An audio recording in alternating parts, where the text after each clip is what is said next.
Descent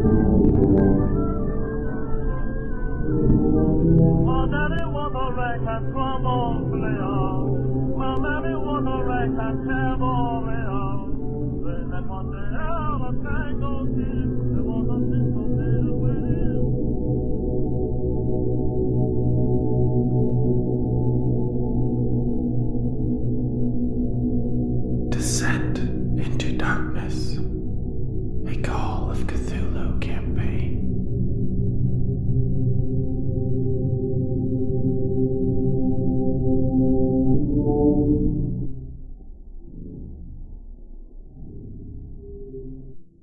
Hello and welcome back to Deathwatch's Call of Cthulhu campaign, Descent into Darkness, Season 4. This is episode 32, and I am Keeper Travis. Today, we are about to arrive at a well. Will it have water in it, or will it not? That's up to the lowest luck roll of the group. But before we get to that, let's get an introduction from our investigators. I'm Brandon, playing Bartholomew Wentworth, and it's true what you heard about me. I hesitate to ask. I'm Chris, I'm playing Charles Stanton, the expedition guide. And I'm John, playing Joseph Tarkinson. That's the name today. All right.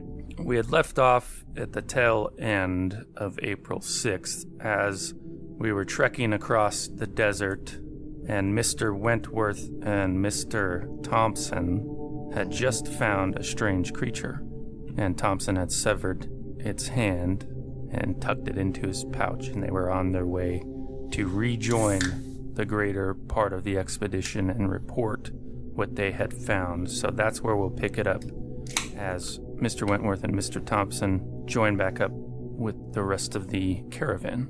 So, Mr. Stanton, you see them approaching. And was that the plan? You were going to go right up to Mr. Stanton and be like, take a look at this? Yeah, we were going to keep it. Yeah, maybe a little bit just more between text us. and that. Yeah. Can we...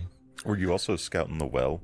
That was part of it, I think, too. They hadn't got there yet. I think you could change it up if you want to continue on to look at the well first and then come back, or if you think this is more important. I would think that it's important that he knows that there's something like this out there. Yeah. Yeah, so we'll just go back and we'll tell him there's something you need to see. Yeah, so they sidle their camels up next to you, and Mr. Thompson produces something from his pack, and you don't even really know what it is you're looking at first, right? It looks like a hand or perhaps a claw. Like right? Maybe a stone hand or a statue type thing? Okay. Definitely, yeah, but you don't even know. Which site did you pilfer this from? This I'll hand it came back. from a creature that we found. Was it off to the, I want to say northeast is where it was? Mm-hmm. Does that sound right? Yeah, because we were going to scout the well.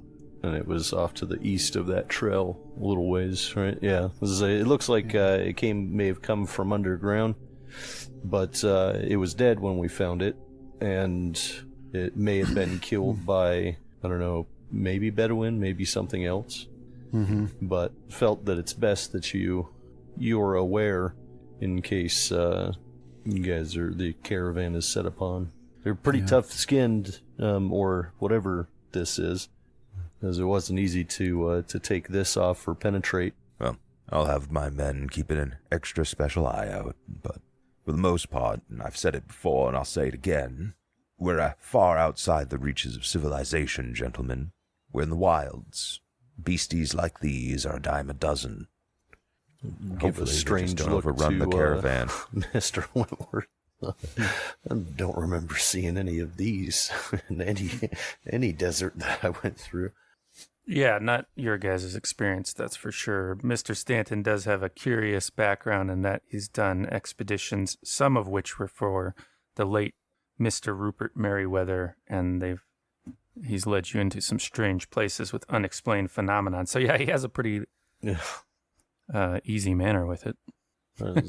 I'll tuck it away again, so we can dispose of it somewhere else. What exactly killed this creature in your... Were It there looked like arrows? Yeah, but arrows with a obsidian tip, right? Yeah. It was just a regular arrow with a stone tip. Oh. Right. Stone. Too. Yeah. Okay. You just throw rocks at it. All right.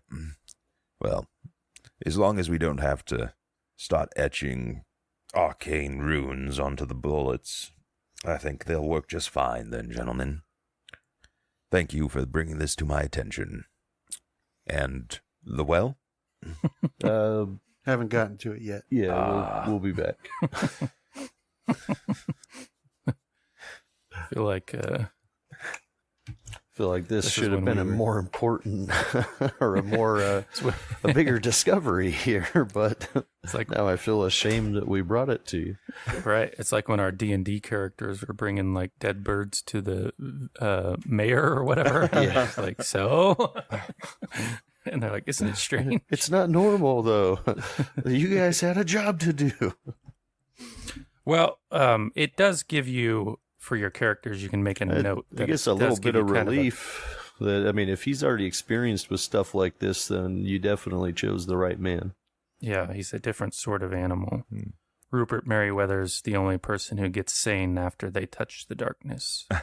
But, yeah, it's what the elephant rifle's for, is creatures that aren't human. All right, then. So you and Mr. Thompson and Mr. Wentworth can set off to check on this well. You know, it's only a few miles ahead, so it shouldn't take too long to jaunt over there and give it a look. So we need people to check their luck, and whoever has the lowest currently. I'm at a 48 now. Nice. 64. Oh. You'll have to check Brandon. He's at a 63, so it looks like it comes down to you again, Mr. Thompson. Success. Ooh, Exactly got what what I you need. Oh, needed. nice. All right, so there's not much shelter around this well. It was sort of drilled here in a hollow. You can kind of see to the south a wadi sort of has been carving a very shallow valley into the sand and salt flats to the north of where rain usually falls. And it's in one of these hollows where stones have been stacked in a circle and a well was dug in time past. And you can see the water glinting in the sunlight when you peer over the edge. You don't see much in the way of that anybody else has been here recently. But it does have water, Mr. Wentworth. Okay. The well? Yes. Okay, I'm going to piss in it. That'll be fine. I don't think that you should do that until we fill up. Mr. Thompson, you say, great idea. Excellent. He immediately Excellent draws idea, some- sir. Wentworth, you're an agent of chaos.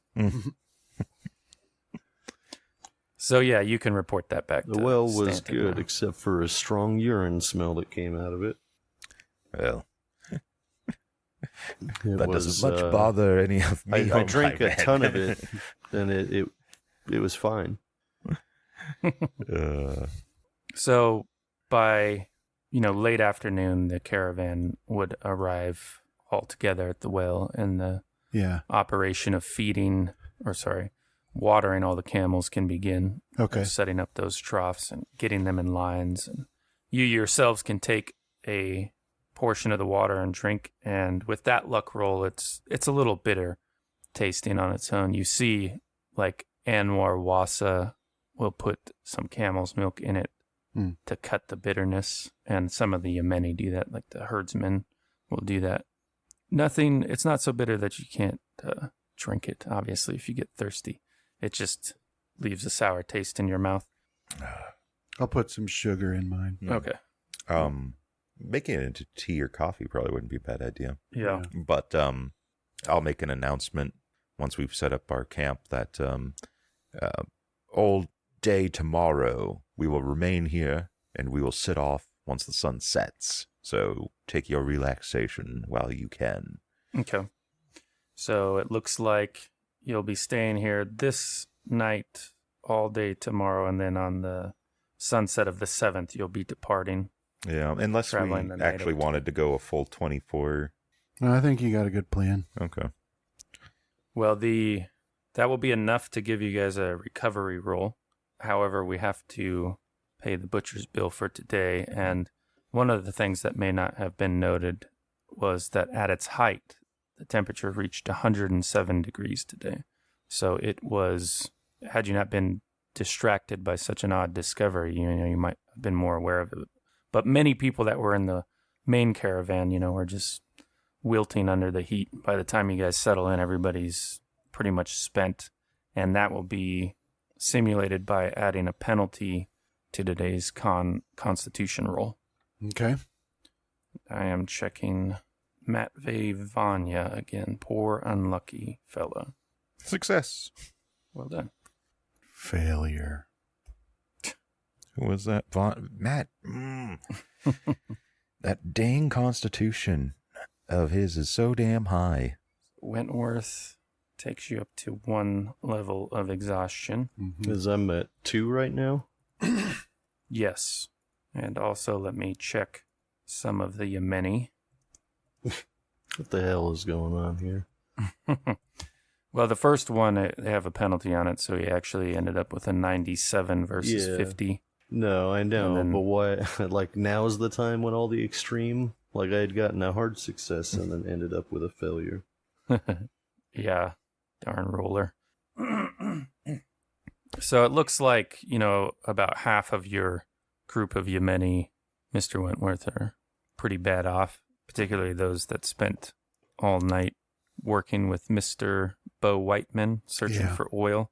But luckily, the water is in the well, so there'll be no need for labor apart from the watches and stuff that Mr. Stanton keeps. Yeah. And let's see what else we can take care of for the night. Well check done. Con roll. Brief moment while I mark off the food. You can also see, as you, for those concerned, doing a tally of supplies that, people's personal packs and stuff are starting to get a bit lean, You're running out of certain things, so some people are making like just biscuits basically, with Hardtack. You're right.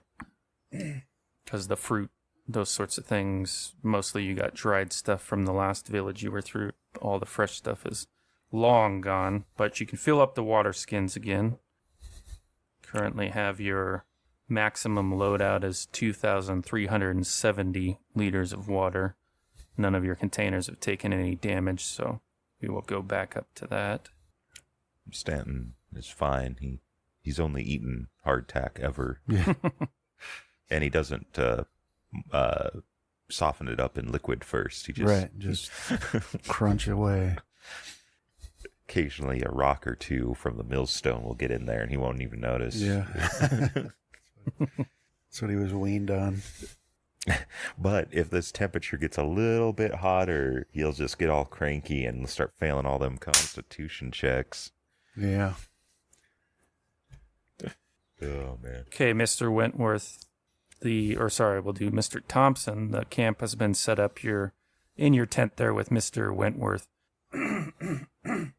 And you had said that you wanted to scribe the enchanted dagger spell from apparently Latin into English for Mr. Wentworth, so you can begin that. Yes. You find out immediately that when you're not thinking about it, like you write out, you just read it. You're not really translating. You write out what you read. You sort of translate it to a more modern English. We already did the roll for that. That won't be a problem. But after you write that first sentence, you kind of do a double take because you wrote a sentence in Latin initially. Now, you can try again by putting some more effort into it. Why don't you give me a power roll? Like He-Man, I have the power. So with that successful power roll and a bit of concentration, you find that you can write it into English, but it's not.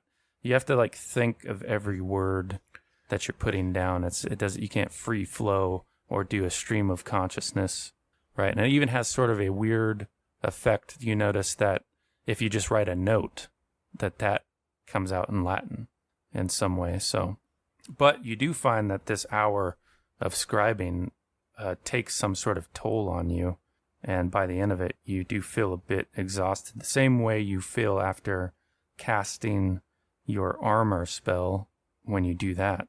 So if you roll a 1d12 for me.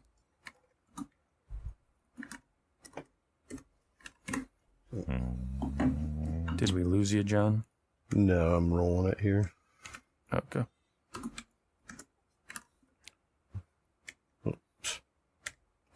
As I just so it knocks you put down. a space in between the 1 and the D, apparently. Right. So it knocks you down 8 magic points. Those come back 1 per hour. So you'll get it back in the rest period unless something happens. But that feeling is sort of a mental strain, but also you can feel a physical toll. You don't know if that's just from being, crouched over your little folding table, writing on paper, or Nub of a pencil. right. If it's, something else, because there's kind of like an ache in your bones by the time you're done. I think that's a pretty accurate gamified depiction of what it was like for me to do homework back when I was a kid, right? Just damn near knocked out. But something else occurs too. I described in that last session the bulwark, your non-believer status of keeping, this total mythos knowledge at bay. That it feels like there's a strain on that. Like there's sort of a further slide into acceptance as you go about the act of scribing this spell, something there shouldn't be, from Latin, something you don't speak, into English for Mr. Wentworth. So that's how that goes. Well, to me, it still doesn't look like Latin, right? Yeah, it's sort of, when you concentrate on your written part, you realize that if you're not thinking about it, you write in Latin. Told you. So make of that what you will. May need to reconsider everything that I thought was right. Perhaps dealing with spells that obviously drain my sanity is not a good thing, Wentworth. Yeah, I think it's fine. Well, I don't think you got anything to worry about here. dude, like it allowed you to survive. Also, go the check explosion, on so. the hospital tent. Oh, yeah, and your my convert. 2 subjects.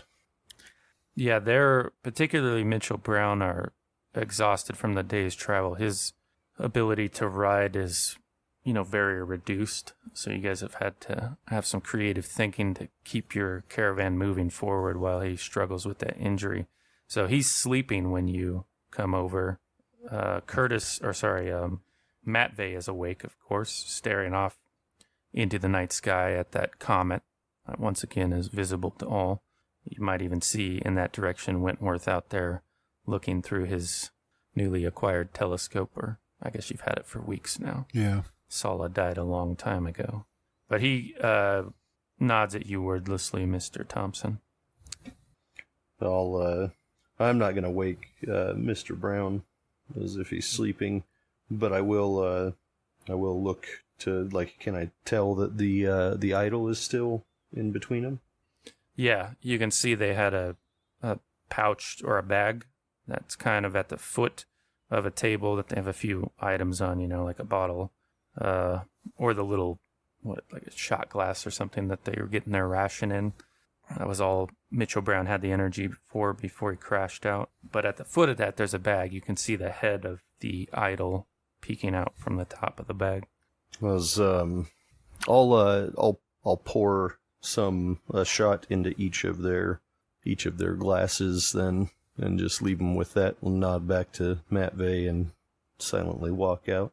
As I will, I'll find the doctor though, and I want to inquire as to how their injuries are healing. My guess in this case, it's one of Stanton's men who has the best first aid. Yeah, I think technically it's John that has the best first aid out of all of us. But that wasn't in your expected capacity, so nobody's come and asked of you yet, right? So you see one of Stanton's men who's just playing cards with one of the other wounded Stanton men, and he says, well, they're recovering well, I would guess. I actually expected Mr. Brown there to pass on. Yeah, as long as so that's a surprise. Infection isn't setting in, not much better you can hope for. Yeah, he seems to have a bit more strength than I would have thought as well. Amazing he can even ride for as long as he does. I've seen men with gunshots in that area, and it pretty much might as well paralyze you. But he's tough enough or drunk enough to get through it. Maybe a combination of both. But But Either one, I think, works for him. And give a little chuckle. I do gotta say, the Mr. Wentworth, you haven't spoke to the man much, but Matt Vey kind of makes the other men nervous sometimes, speaking at night.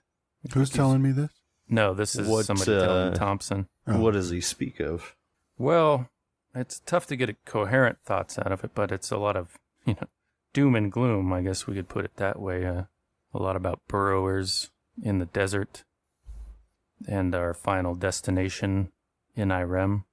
We don't go to visit, he says. We go to stay. So we got to keep morale up, What exactly is it that you're asking me of Mr. Wentworth? I don't know. I don't worry about it. I guess he's not so bad. Him and Mitchell Brown there just kind of keep their heads together, almost like they're praying. But something about it just, makes the hair stand up on the back of my neck. Doesn't seem like a Christian prayer, I wouldn't give it much thought. As, a drunk and an invalid. What more can you expect? You had been part of Stanton's group for as long as I have, you would give it more thought. Silly prayers are not to be ignored. Sometimes it can mean a lot more than you think. Have you thought to join them to learn more?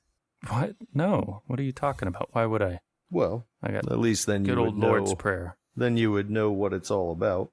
Maybe you wouldn't guess as much or be as concerned. Well, what are they? What is this? Some sort of Arab religion?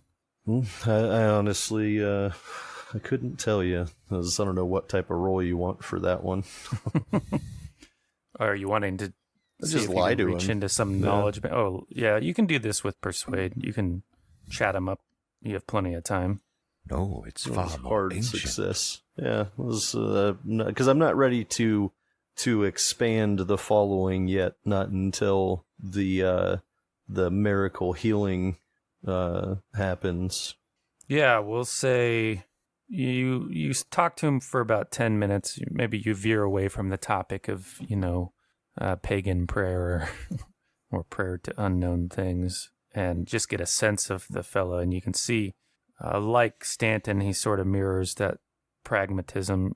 Although he's a little superstitious, you can tell by talking to him, has a worldview that there are certain forms of prayer that are okay and things that lie outside of that are to be mistrusted. So you think you would need a pragmatic approach to soften him up to the idea of becoming one of your flock. So that's where you kind of chip away at that over the course of this 30 minutes or an hour you guys are talking with what do you think, like a win in Rome type argument approach? Yeah, as that's they believe just as deeply in their gods here as we do, as we do ours. As who's to say, right? As maybe the prayers of both will work to speed the recovery. Gods, I was talking with the Yemeni a while back, and they say there's only one God. According to them. Gods. I'm not saying that the many are the only ones to be believed, just like I'm sure that they would say that Christians aren't to be believed, right? I'm sure the Bedouin have others, and there's other tribes that may even be even more remote that may have others still. Again, who's to say? What do you got them worshiping, or what are they praying to? Zeus or Mars or something over there? Well, I just stop in and provide some extra encouragement, and I'll shake the flask at him to Mr. Brown, especially with the whiskey cuts or the rations, as I think he would find it extra difficult. As again, I don't pay too much attention to it as of right now. So the sense you get as your conversation comes to an end is that this fella needs some sort of crisis, you think, to make the final leap. Something to throw him off kilter. Like if all of his blood was leaking out of his throat. So might do it. That's yeah. I mean, probably not. Again, it's I want I think the healing will convert some, right? And then for others we can wait for the extreme route. Yeah, he's like a type of person you've met many times where his questions of faith and who to pray to were settled long ago, and he's dealt with more physical concerns, practical concerns all his life. He never questions that part of it. But something to throw him off kilter is what you're looking for in the future. But you moved him a step closer. Throw a snake doubt at about him. it. Snake at him. Get him Learn a snake bite. Find something with sand loss to put on him. Yeah. Just show him that hand. If you had the psychoanalyst skill, you could work on him day after day. Yeah. You want to see a dead body? We Yeah. got one out in the desert nearby. I want to show you something that recently shook my faith as well. Come along with me. But that problem need not be solved tonight. You can just file it away and look for an opportunity in the future. I'll put out amongst my men that Wentworth and Thompson found strange creature, and they believe it's probably a burrowing type. So that way they can. It might not be up above ground. Our Right. threats are coming from now, just so they can keep an ear out or something. But other than that, yeah, I'll just. Speaking of that, where I set up my tent, I want to find some rocky ground. So nothing can come. Yeah. Yeah, you do the That's best you probably a good can. idea. Basically, you get either the softer sand or you get the harder packed salt flat. Yeah. And that seems like the better choice between the two. You could spend some time gathering stones that have washed down the wadi here and there and make like a floor, fit them perfectly together, and make a floor for your tent. But that would just be a layer of stone that they could burst through and Yeah, no. slay you in the middle of the night. I'll just find the hardest ground I can. Yeah. So it ends up being on the salt flat, which was the most practical to begin with. And you guys enter into, your reading, smoking, Well- drinking, thinking phase of the night before you. So this is still the day we got there? Mhm. Yeah. So this is the night of the 6th. So if I understand it right, you're going to be here all this night, all tomorrow. Yeah. And then you'll set off that when the sun sets tomorrow. Yeah.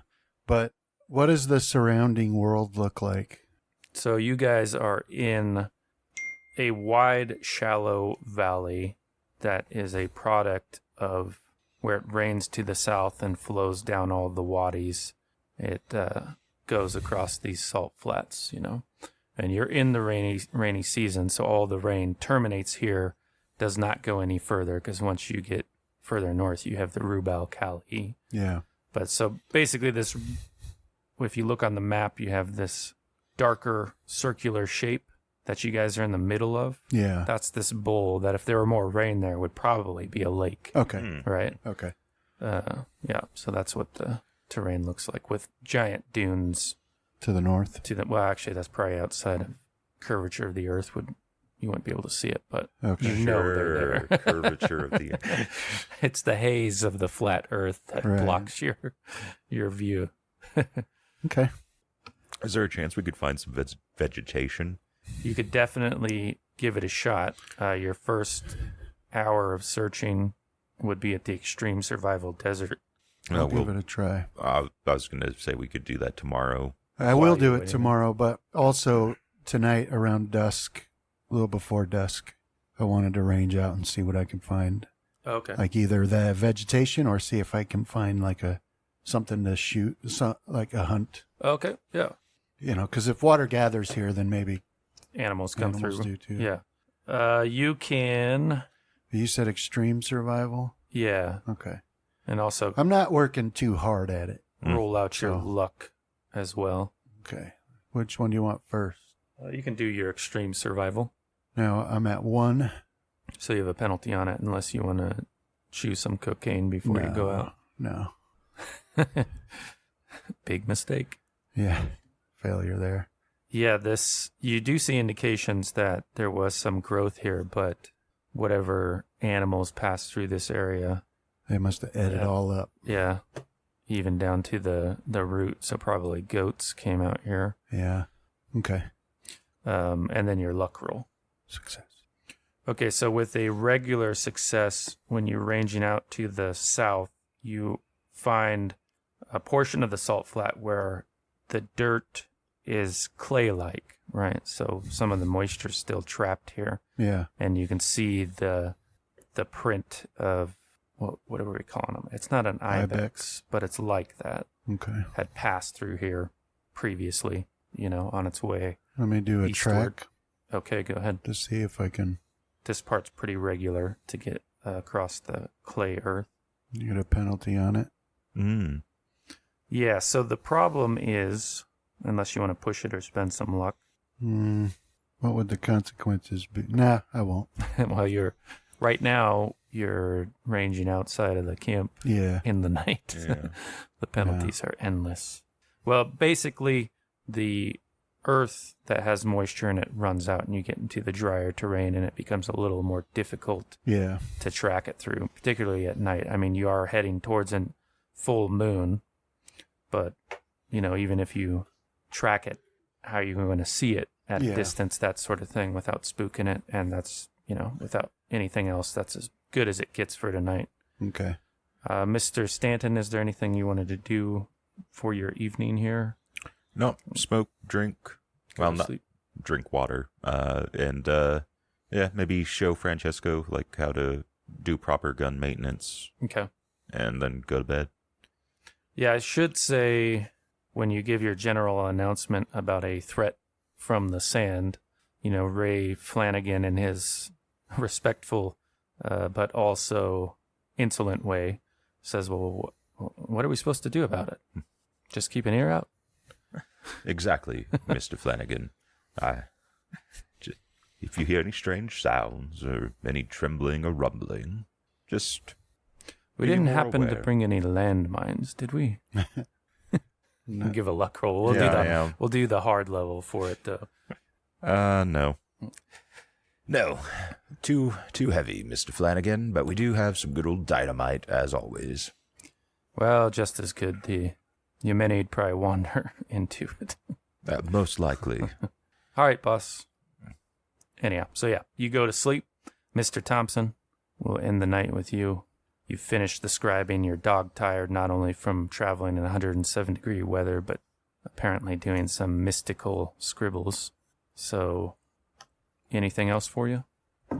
No. And I'll close the book, tuck it away, and go lay down on the cot. Well, shake out my blanket and check under it. And then once I'm assured there's no snakes or scorpions or anything, then I'll lay down, exhausted sigh, and sweet dreams of urine candy. All right, so the night passes uneventfully, although there is in general more sound in the camp because people are anticipating a longer stay, so they stay up a little bit later, those who can. And some of them are going to try to sleep through the heat of the day tomorrow. Yeah. So we move on to April 7th, which is a Friday. You had heard the thunder last night, Mr. Stanton, to the north, and you can see the clouds move into where it's actually pretty cloudy above you, but mostly you can see it to the north. And you think if you strain your eyes, you can see the rain falling in the far northern distance. I'll put out a word that we may need to make a hasty breaking down of the camp, and so people are prepared to do that. Don't get too comfortable. If the rain comes at us, we might find ourselves underwater. Yeah, I think when you had done your natural world roll, the main problem with this rain is that it seemed to be in a path that you were going to go towards Alafan. So luckily it's not to the south. You probably don't have to worry about flooding here, but it will perhaps make your journey tonight difficult if you go through washed out terrain. Still, just in case, I don't Right. like the fact that earlier you said that if in the rainy season this area is a lake, so... Yeah. Or if it got more, it would be a lake, right? Yeah. No, you can see that that's general good advice for this whole month. You've been traveling up and down wadis and, camping in where the water filters out into the desert. But that's a problem that'll have to be dealt with when it comes.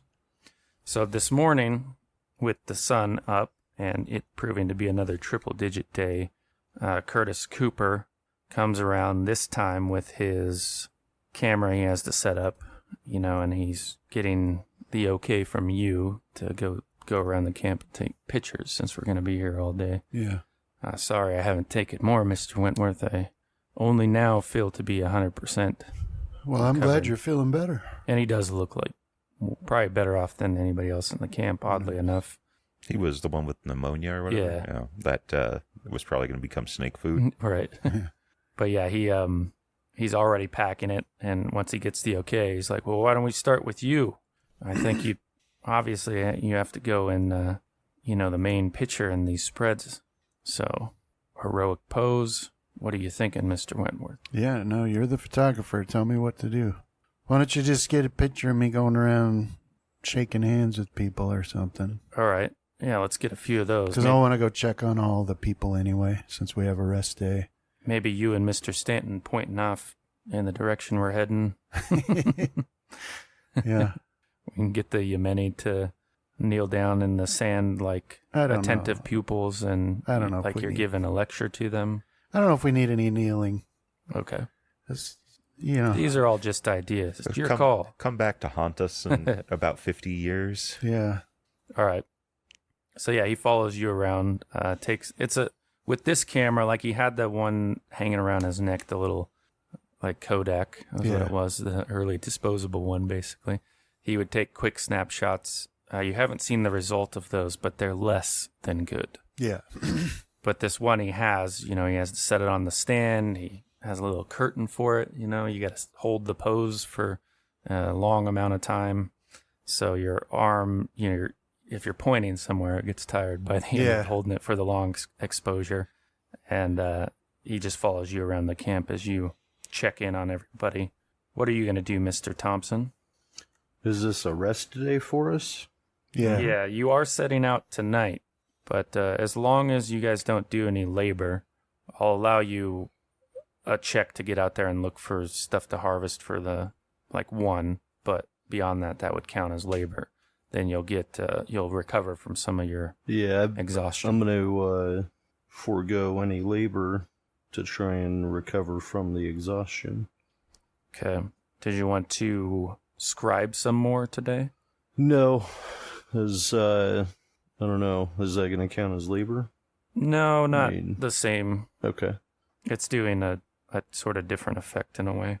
You're gonna sprout a tentacle soon, dude. No, I'll wait in there. I mean, the way that I look at the level 3 exhaustion is, you like mentally, physically drained, and you just say screw it. I'm not gonna do anything. That's the one where you lay in bed for 18 hours and then drag yourself out only because somebody is making you. Yeah. Yeah, you're pretty much on your cot off the ground in the tent, which is uncomfortable even in the morning, but it proves to be the only respite once the sun is up high. Maybe you dampen a cloth, put it on your forehead, kick your shoes off, and just hope you can sleep here and there. Mm-hmm. But, so Mr. Wentworth, as you're traveling around with, we'll check in with Stanton first. So what's your top of the morning plan, Mr. Stanton? Probably just organizing small groups to go look for some sort of shrubbery, some salt brush or whatever for the camels. And I think it's basically pretty much a straight shot to Alafan. So he's not too worried about that. We just, One good day if you can get the navigate roll. Mm-hmm. Okay. Let me check the group here. We'll do a couple rolls from your NPCs as far as survival goes. What do I do with it, though? Okay, so the groups you organize come up empty-handed. Were you going to do more hunting or gathering, perhaps? You can give another roll today at the extreme level. Yeah, after I'm done with Cooper.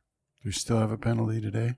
Yeah, unfortunately, until we make the recovery roll at the end of the day. No luck. Yeah, it just seems like you were too late since the last rain flowed down here. Most of the animals and perhaps other Bedouin came through here and gathered up the growth.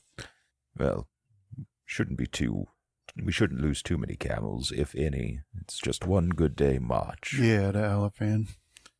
Just that if something were to happen between now and then.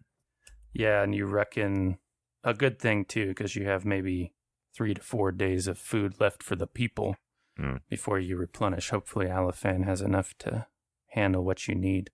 All right, yeah, so mostly it's just rest and recuperation, although Curtis Cooper is in a high energy, and he goes for as long as you have energy to go around the camp and take pictures while you're checking on things. And as far as that check goes, it's as well as can be expected. Some things, the dynamic in the camp overall has changed to a degree. You know, I had mentioned a while back that you noticed Stanton's men in particular looking at everybody else in the camp crossways. Yeah. Well, being out in the desert under the hammer of God has fashioned you guys back into as cohesive unit as you could expect with the different cultures that there are. You know, you've dealt with an outside threat now in the way of the Bedouin raiders and just surviving each day under intense heat. They don't seem to be so concerned about that. In fact, they have their eye outward and at the sandy earthen ground. Right. You know, they seem to be paying close attention to that. So let's see here. Dr. Francis Morgan has been weathering everything very well in his quiet way, has very little to say except that, well, we're getting close now, aren't we, Mr. Wentworth? Yes. So what, I never had asked this, but what exactly do we do if we find this IRM? Is this like climbing a mountain, plant a flag, turn around and go back home? Try not to freeze on the way there. Or are we actually excavating? You know, I don't know. I kind of get the sense that we'll know when we get there. Well, I think that's more common in Right? We weren't those like things. sent to look for a specific thing, You were sent to find it. just to find it. And to find Professor Ahmed Ibn Mikhail Yeah. at Lord Stourton's request. Right. Yeah. Yeah. So it's like one of those things where if it's anything like the stories, when we get there, things will take our interest and we'll investigate from there. those things. And So, supposing we do find this place, have you given any thought to how famous you're going to be? no, I hadn't thought of that. In certain circles, anyways. but Right. They're going to be bothering you for years. Yeah, that's true. I hadn't thought of that at all, but I guess we'll deal with that when it comes. It's best not to count our chickens before they hatch in regards to finding this city, I think. Well, no need to worry about me, Mr. Wentworth. I'm doing well, and I congratulate you on the expedition so far. Some of the ones I've been a part of would have fallen apart long ago. Sort of a miracle we're standing where we are now. It has gone rather smooth, hasn't it? Well, makes me nervous, to be honest. Yeah. But moving on from there, you have, you know, the Bo Whiteman and his one healthy geologist who are sitting there enjoying a coffee by the time you get to them. And Whiteman, this live wire running through him hasn't abated. You know, he's still seeing all these signs, and when you query his situation, he's fit as a fiddle, sir. Just seeing dollar signs all day, every day. See him in my sleep. Now, if I can just get you to throw off this whole Lost City thing and set up a nice little forward base in Alafan and drill all day, it'll be a whole different type of operation, but you're going to be one rich fella at the end of it. You'll be able to pay for the senators you want. Wow, Sky's the limit. You could have them pave a road through this desert. Yeah. But by the look of you, I suppose you haven't softened on that any, huh? No, but no one will ever be able to say you didn't try, Whiteman. Yeah. It'll be like Bitcoin. You'll look back on it and why didn't I? Yeah, why didn't I listen? But moving on from there, you know, you have Nigel Stedford, sort of the backup navigator if the two navigators you have doing the primary role are killed. If only we had put that much thought into our doctors. And he had been this way before, and he says only one of the expeditions that we mounted to get to Irem made it this far. Or a little bit further. We made it into the desert a few days before we had to turn back as our camels started dying off. And he asked you sort of a question that mirrors Dr. Francis Morgan's question, what your intentions are once we actually have Irem in our grasp. Can you even make a plan for such a thing, I wonder? Well, if you can, no one's told me how. Well, if I'm being perfectly honest, I never thought of it myself. Yeah. The goal was always just to get there. Yeah, I haven't thought that far ahead, to be honest. Well, I can tell you the same thing I told Mr. Stanton, and that's we went 4 days, almost 5, into the empty quarter before we had to turn back. Lost men and camels. Not to any threats that exist out there. There are none that I'm aware of, but just To the desert. nothing. Just to the desert. Yeah, but I think, as crazy as it sounds, the city might not have been there when you were looking for it, and I think it'll be there for us. That does sound quite mad, Mr. Wentworth. Care to explain? Yeah, I'll explain the window opening and comet thing. A dream German tells us these things. Yeah, well... You know, that whole theory that it's only accessible at certain times and that we're coming up on a time when the door is open, so to speak. Well, there is a certain narrative truth to that. I suppose we'll find out together. Yeah. As I warned Mr. Stanton, my best advice when we get to Alafan is to carry double the amount of camels we have now, the extra ones only water. Mm-hmm. Whether the village will have that many, because we currently have 70-some-odd camels, will be a question to answer when we get there. So you might lend some of your thought to what we can cut if we need to, as far as supplies and gear we're carrying. Right. Just Might be time to leave Whiteman. I just Was love it when a cut the random Yemeni. person- yeah. Well, he might want to stay anyway. I mean, he's not going to find any oil out in the desert. So. Well, he's been trying to get out of our caravan. Yeah. It's just that the last couple cities have been raided, our towns. And good old Bandar al-Jadi and Bandar Hadi are, like Bo Whiteman and his geologist, they're taking a tea together in this case, and they usually station themselves near the bulk of the Yemeni, who, as I said, the hammer of God has forged you closer together, but in the case of the Yemeni, they are still very suspicious of you Westerners, and they look upon you like some master who's about to whip them. No, I think we've become closer than that over these weeks traveling together. Yeah, saving each other's lives. That is kind of weird because we've been very merciful to them. It's more the acceptance of some in your party of certain superstitious things that are not to be trifled with. Yeah. That have them somewhat concerned that they might be actually at the beck and call of some sort of evil spirits leading this expedition to find a lost city, Yeah. But if a djinn has you in its grasp, what else can you do but go the way it wants to go? Yeah. But And check for all those traps when we get to Irem. if it did have me in its grasp, I would tell you guys. I'll be like, hey, Bandar and Bandar, still caught up with your silly religious nonsense, huh?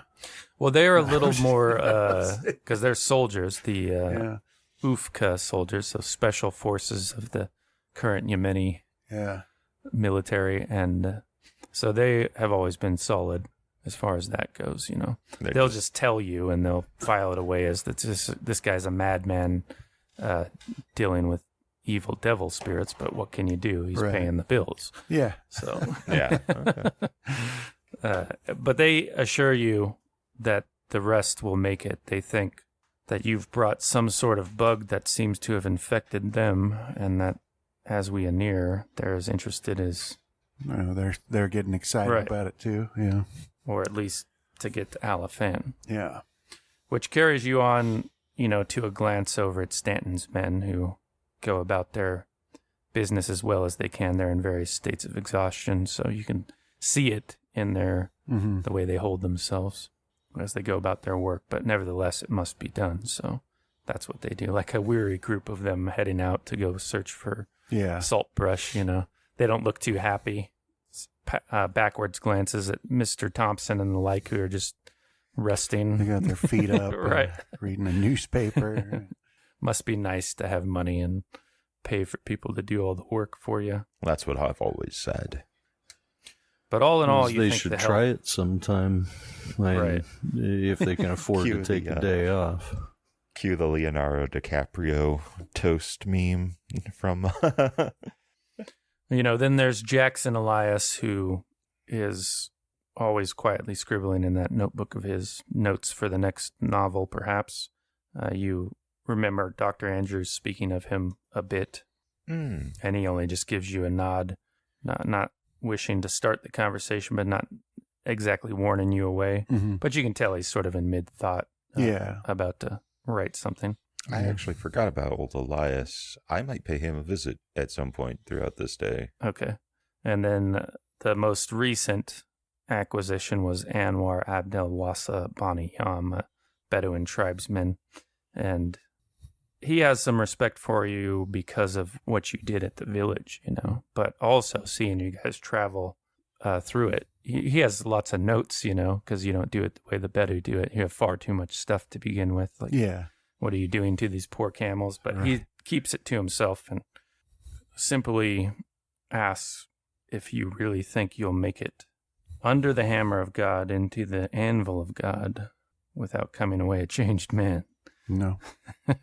Perhaps not a living man. No, I don't think so at all. I think change is an unavoidable aspect of an expedition such as this, but a living man, perhaps. Certainly with your expertise, we've got a better chance at it.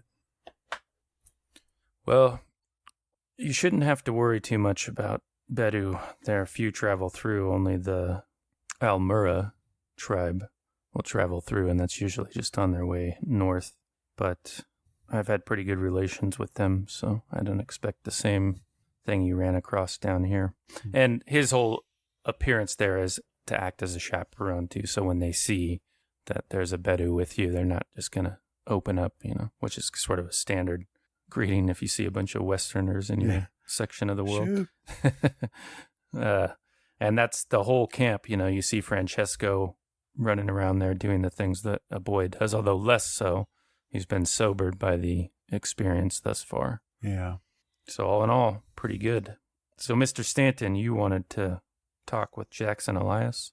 Yeah, I'm gonna either retake it back or never gave it back to them. I'll let them talk that one over, but that hand and Mr. Jackson, moment of your time. Yeah, sure thing. What is it, Mr. Stanton? Well, Wentworth and Thompson, when they went scouting for the well, stumbled upon a beastie that they hadn't seen before. One of them saw fit to take its hand, and I was wondering if perhaps you might have any knowledgeable insight to what it possibly could belong to, what we're up against. Well, I have seen some strange things, but mostly I've heard of more strange things. I can take a look at it. Do you have it? Do I? I don't know. Did you give it to them? I can't quite remember. I'm going to say no. Yeah, he took it back. John Thompson. So yeah, I'd go get it from Thompson. I put it back in my pack. Yeah, you can. Jackson will walk with you over to where Mr. Thompson is resting in his tent. I like that even better, yeah. That way he can also get a description from the horse's mouth. Right. So, Mr. Thompson, a shadow falls from the tent opening. You maybe have an arm over your eyes, not quite sleeping, but dozing from time to time. And you sense the approach of two people. When you look, it's Mr. Stanton and Jackson Elias. Moment of your time, Thompson. I'll sit up and put my boots back on and ask him to come in and please make yourselves comfortable. Yeah, I'll sit down in one of those like camper, whatever we got for chairs. Okay. And I'll put my feet up on his table if there's one there. Kind of push some of the stuff on it aside. Right. What can I do for you, gentlemen? I thought that you might like to have a word with Mr. Jackson here, as he's a foremost expert in paranormal, as people seem to like to call it. And I was wondering if perhaps you could describe this creature you found to him. Maybe he have an idea of what we're up against. Yes. Just a moment, and I'll go to my pack and start digging around through there. I'll light up a cheroot and pass them around if anyone wants one. Yeah, I'll take one. Okay. As I'll pull that hand out and hand it over to Mr. Elias and start going through the story again. Was that we had seen, looked like something came up had come from under the ground, and there was a bunch of obsidian chunks or shards around, and I'd seen that before when we were camping around the cave.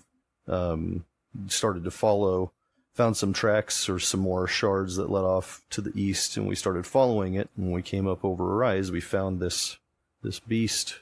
It was covered all in obsidian, and upon further investigation, it looks like, I don't know, maybe it was hunting something or something was hunting it, but it had been killed by arrows with stone tips, and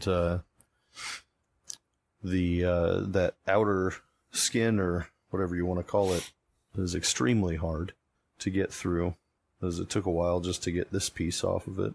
There's no other signs of what really killed it or what it was after. How far away was this? I think I might like to see that, actually.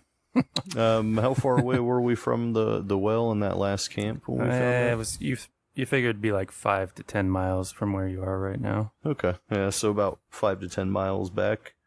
With a navigate to pick it out of the wider desert you've been in to find it again. Yeah, I don't have that. Not enough skill in the navigate, so you're going to have to deal with generalization. About 5 to 10 miles. Well, I don't think it'd be advisable to risk getting lost here. I would surely get lost. I don't have much in the way of a sense of direction, to be honest. But you had the hand there you were showing it to him? Or yeah, I had handed it off to him. So you think this thing was living and not just a half-buried statue in the desert? I mean, we have found some things that indicate, past civilization out here.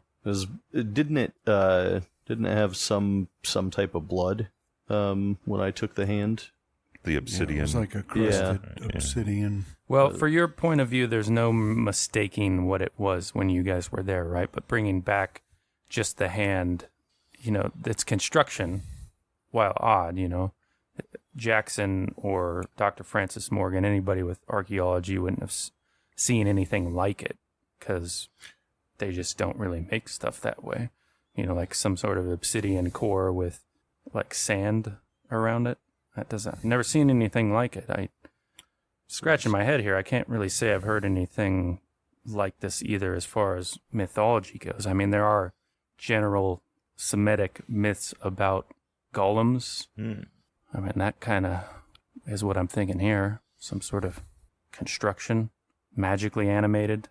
Yeah, I'd never seen or heard of anything before in my life, but I can tell you that it is my belief that this thing was living, as recently as a day ago. Yeah, well, living would be in quotation marks if I was writing about it, if we're talking about golems, but yeah, I wish I could tell you more about it, Mr. Stanton. Sorry about that. The only thing I can say is, how big was this? The hand sort of makes it seem like it would be man-sized. Is that right? I believe it was a little bit more, right? Or a large man was I thought how it was you smaller. described. Was it? It smaller? was man-sized, but like maybe it smaller was just than the us. oversized hands that I was thinking of. But yeah, that I would say it's a fair estimate. Well, that seems to track with some of the mythology I'm thinking of, although they can be smaller or larger, dependent on the need of whoever constructed it. In some curious stories I've read, they were able to join together to, like independent golems would join together to make some great golem, depending on the purpose. hopefully that's not the case with this thing that you found. Just make it easier to hit, Mr. Elias. So what do you think, Mr. Thompson? Well, it's tough to say, and the fact that you're saying that it's man-made, or something made and brought alive with magic, seems maybe a far-fetched, but it seems even more far-fetched that this is some natural desert dweller. Especially with the recent war, I figure there'd be a lot more stories about him. So you're probably closer to the truth than I had been. So another sort of cross-cultural myth that pops up a lot is species living in the Earth. The Earth is much more hollow than we might think of it, and that there are several species below that haven't been witnessed by man. Many different mythologies go into the explanation for these, and while I haven't heard of one such as this, your story makes me think of that as well. So Mr. Wentworth and you believed that you saw this giant obsidian, like an obelisk, emerging from the earth with these shards you think are the creature's blood, or? I mean, blood or something else. I don't claim to know how difficult it is to burrow from wherever this thing came from to the surface, as it could be that also that it came up in the midst of whatever killed it, and those are just shards of its skin, for lack of a better word, that had been smacked off. Do you think this creature has something to do with the quakes we've been experiencing? It didn't seem big enough to cause an earthquake, but no. How big did you say Mr. Wentworth said that obelisk was? Which obelisk? Oh, that one. Shoot, I can't remember. Well, it's stuck out of the ground like 10 feet, right? Yeah. And it was like 6 feet in 6 diameter. feet in diameter. It's pretty big. And so I don't think it came from something like that, though. Because yeah, well, I think that there would be more shards around, or more fragments of it, unless it was the obelisk and it wasn't really underground to begin with. Well, you're getting a stream of thought here, Mr. Thompson. I apologize. Usually that goes into my notes and then I edit it down for consumption, but it is a bit out in left field. I'm not actually suggesting that there are, well, I don't know what you'd call them, little obsidian vehicles tunneling around beneath our feet and emerging to deposit columns onto the... It was 5 feet in circumference and Right. 15 feet high. But, you disturb the right fault line, it could make a big deal. Or so I've been told, so I've read. What are your thoughts, Mr. Stanton, with what you've heard? Well, there very well could have been a much larger creature out there. We came across that, hibiscus? The goat stuck into the tree up on its upper branches. That could have been something where large obsidian shard, perhaps, or what Mr. Elias said, canoeing around and underneath the earth. And you found those obsidian chunks by that corpse, is that right? But I had just hoped that perhaps something would have sparked. Elias would have been able to give us more information. Sorry to disappoint, Mr. Stanton. No, never a disappointment, Mr. Elias. I always have Plan A, which is that elephant rifle. So. And you should put a lot of faith in Plan A, Mr. Thompson. I've seen it solve a few problems in the past. Well, I never discount Plan A when it comes to that caliber of a gun. Yeah. Because I've seen what this Jeffries can do, and very confident in Mr. Stanton's Plan A. So, Mr. Elias, is your curiosity satisfied, or will we be taking a trip? No, not completely, but I'm not going to take a trip. I have no wish to die out here, and like I said, I don't want to get lost, and I'm tired, as you all are. I was insinuating that I'd be going with him. But if you're planning on it, Mr. Stanton, I'll come along. No, just if you thought it would pay some sort of dividend. I, for one, as I already stated, Plan A will work fine, and it requires little to no setup or pre-planning. Well, if they do exist, and don't take this as a slight, Mr. Thompson, just a reasonable doubt, then we've seen evidence now, last week or two?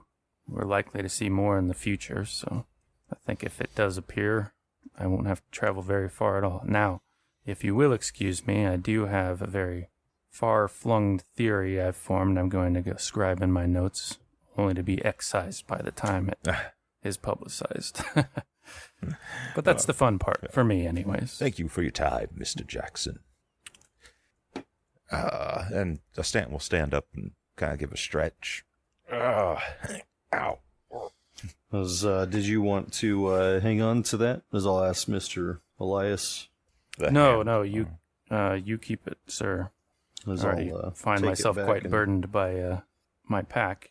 I want to add another pound or so to it, small as it might be. I'll put it back. When you look at it, though, you can kind of see that the core, like where you severed it, is as the time has passed, you're seeing a little bit less of that blackness from its obsidian core. Like the severed part is starting to almost calcify in a way, and become the color of the desert.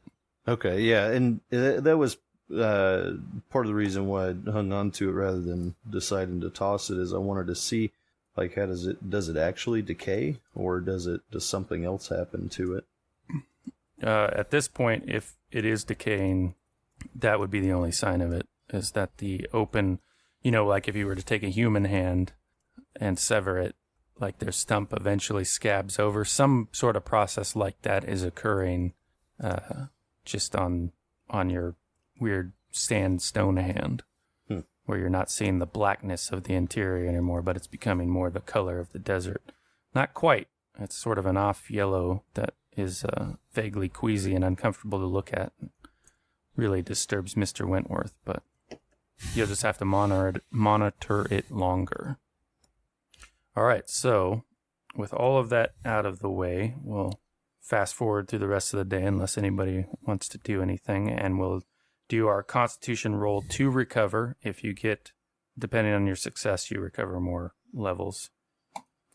Is this without penalty on this one? No penalty on this one. We got Mr. Stanton with a hard success. See, I knew that I shouldn't have done anything that one conversation. Yeah, Took it down. I came and disturbed his rest. Well, you guys are free to spend luck or push the roll if you wish. What's the consequence? Well, in a failed push roll on this case, it would be some longer-term strain on your body that you would have to deal with going forward. But you are... I mean, it's not going to get any better right as from rain here now, if I don't. Mr. Stanton. Yeah, another day of rest would give you on the push, so we can drop you down one level, Mr. Thompson. So you only have the one level of exhaustion when you guys set out tonight. And Wentworth, I think you were sitting pretty good. You will maintain your one level of exhaustion. Okay. All right, so the night of the 7th, the sun has sank below the horizon, and you get the expedition in order. You can give us the navigate roll. There is actually no penalty for the nighttime travel. Since you had your bearings, you could look at it all day, and the lay of the land didn't seem like it had any curveballs, except perhaps if it's soggy out there. All right. Normal success. That was with my other navigator as well. Pretty close. Yeah, just 2 more. Yeah, that gives you the 25 miles required to travel there. I will, what is it? We'll be reaching there towards morning. Right. So around like 4 or 5, I'll send Wentworth, Thompson, Nigel, and a couple of my men. Are you going to forego the type of scouting you were doing before in the night, or, it would no, be they would just be closer to the caravan. Okay. Yeah. All right. So we'll do a group luck roll from Mr. Thompson again. Extreme success. So you travel, you see up ahead the part of the desert that the rain fell on, but it was so thirsty that it drank it up to such a degree that it's not going to impede your progress, or you're able to weave around it without any noticeable loss to the mileage. However, Mr. Thompson and Mr. Wentworth, when you guys are on your scouting forward position as you normally are, you can give me a spot hidden roll. Extreme success. So you come across and are able to spot just to the side of your camel as you're traveling in the night, which is much more comfortable. It's only like 74 degrees, and when the breeze comes out of the north, it cools you perfectly, much preferable to what it had been. Anyhow, you spot one of those curious little camps that you now know belongs to this weird sand creature. Just, no fire, no detritus from making a meal or anything like that. Just the little hollows where you think they might sleep. But in one of those hollows, you do see a glass, or volcanic glass vial in this case, that is stopped up with, it just looks like a plug of sand at the top. And inside you can see a thick, opaque, and liquid with like a subtle blue sheen to it. That's interesting. That's a potion of cure light. So what is that? In D&D. I don't know. Let's go check it out. Cover me. Yeah, it catches in the light perhaps that you're carrying. Yeah. This is all. I'll get down off my camel and approach. I'll stay on the camel and provide lookout with the rifle at the ready. It seems to be just like it was left there or dropped there, perhaps.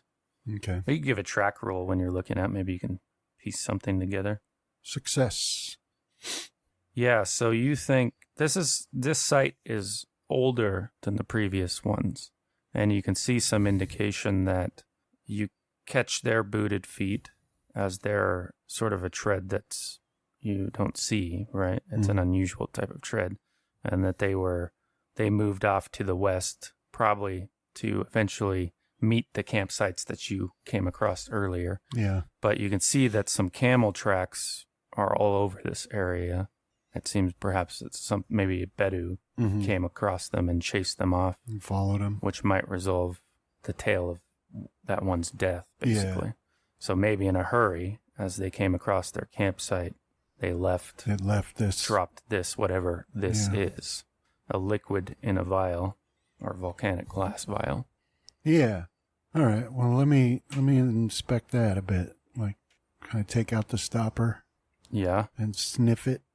Yeah, it sort of like crumbles when you try to pull it out, but it falls off to the side, and the liquid inside immediately begins bubbling, and it vaporizes in like a matter of seconds.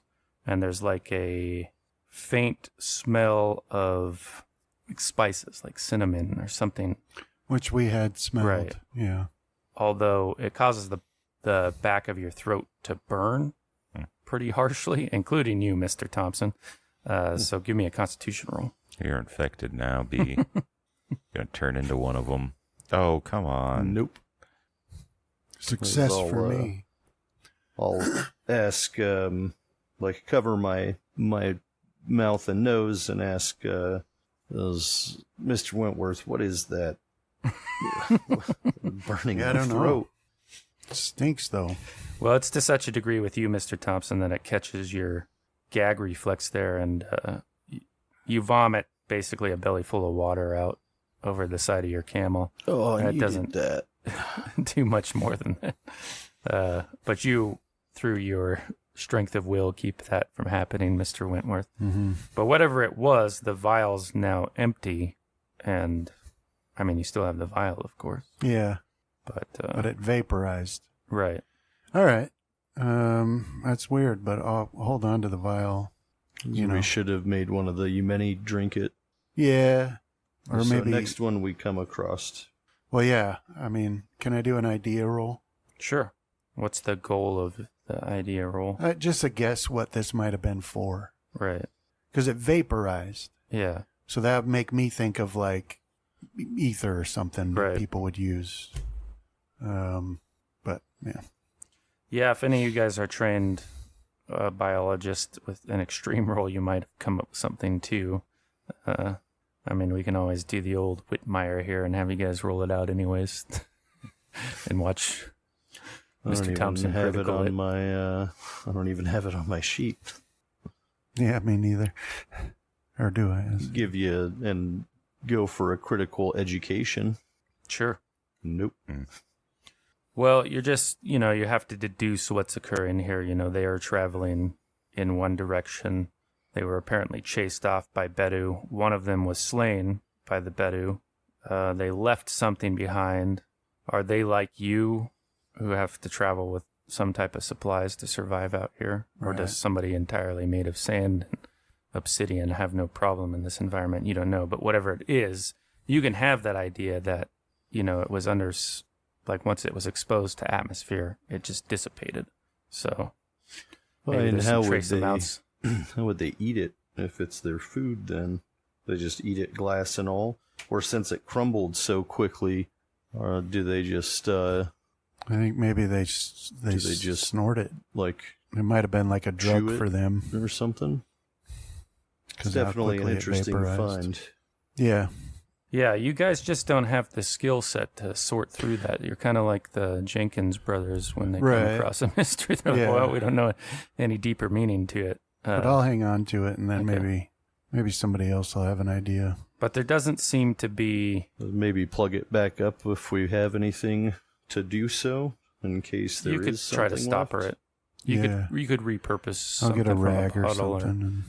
But there doesn't seem to be any long-term effects. Once you emptied your stomach, Thompson, you feel fine.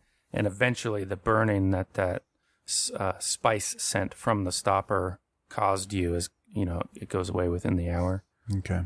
And you don't feel particularly affected by it. So well, that's because the part of you that's human is dying. Right. Yeah.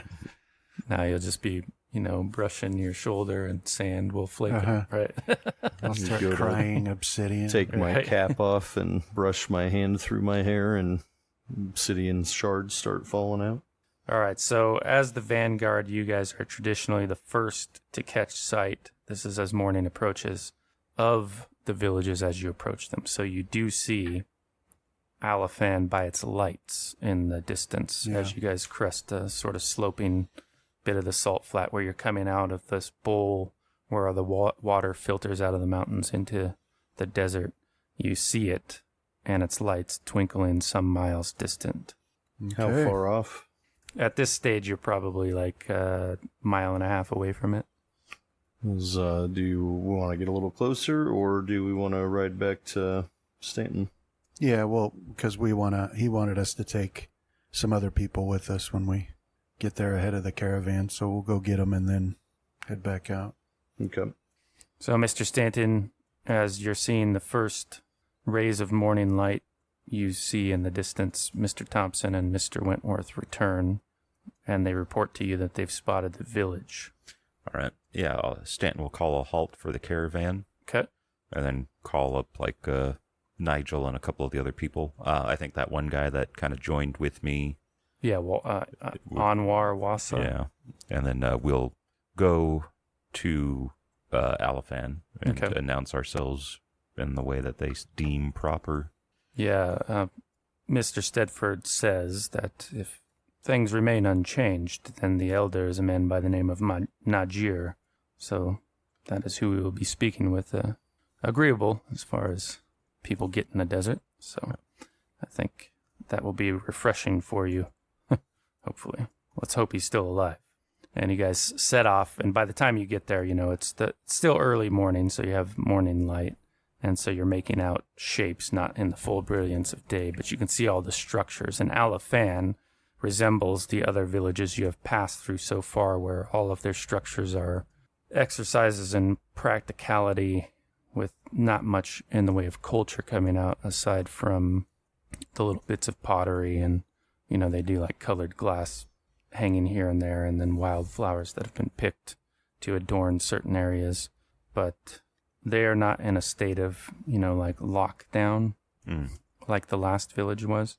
You can see a number of camels have been couched outside of the village, and there are perhaps 24 Bedouin sitting there at their ease at the moment, but they stand and they look and point at you guys as you approach. But they don't seem to be a part of the village, as they're outside of it in their own little camp with their black tents. And they don't cause you any issue or challenge as you guys come up to the entry to this village, other than to give you, curious looks. But when they catch sight of Anwar, they return to their morning routine. Anwar says Almura is who they are, perhaps planning to travel north to the Gulf side. And they're not going to cause us any problems. I don't think so, not unless they have some reason to think you did something to them. You guys haven't been killing any other Bedu besides the desert wolves, I hope. As far as we know.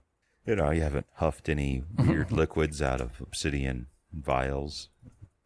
But there's a contingent of these villagers headed by an aged man who comes down to the village entry. Everything sort of funnels into a central well, which has a large clear area around it where camels can be brought in and watered. And you see some stalls and stuff that they set up, although there's indication that there's not much travel in recent time, where the stalls look a little dusty and not well tended at the moment. But, they hail you. Peace be upon you. Who are you? Najir, you think, says in Arabic to the forward group in general. Yeah, I'll respond in his language. Travelers searching for, on a quest and blah, blah, blah. We have meat and fat and some small trade. You're welcome. Thank you. And I'm also looking for a man. A curious expression comes over Najir's face. Professor Ahmed. Oh, give me a psychology roll. All of you can, who are witnessing the conversation. Ooh, Successes. All right, you can see it. It's not even that well hidden to begin with, but the man recoils at the mention of the name, almost with fear. Okay. And there's a pause, almost like he's going to say, "Are you sure?" But he stops himself and he says, "Fine, I can lead you to him." And he does so, leading you through the village. What's clustered around it becomes kind of like a warren of pathways in between the structures. And so you go this way and that before you finally come across a single yellow house, Mr. Wentworth, adorned with beads and fragments of pottery and freshly cut desert flowers like you've seen on other houses. There's nothing to indicate anything out of the ordinary except, an open door and a dark interior, not yet fully lit by the morning light. And that dark interior does promise infinite possibility. But when you go, to look at Najir, he's already walking away without any, and the attendants that were with him, with a backwards gaze over his shoulder. All right. So everybody else noticed how uncomfortable he got? Yeah, I did. That's a little strange. It is. It was, how well do you know this professor, or were not you at all. Told, yeah. that they, it's almost as if they fear him a bit. Nigel knew him well. Well, like, I can think of no good reason they would be afraid of the man. He's an academic, first and foremost. And you knew him? Yes, I well, traveled perhaps with him. you should take the lead here then. Perhaps that would be for the best. Ahmed, it's Nigel. May we come in? And from inside the house, a dry voice speaking in slightly accented English that's an Egyptian accent bids you to enter. And that is where we'll have to stop for the day. They fear him because he's Egyptian, that's why. Thank you guys for playing. Thank you. And go ahead and do those rolls. Congratulations on the luck, Mr. Stanton.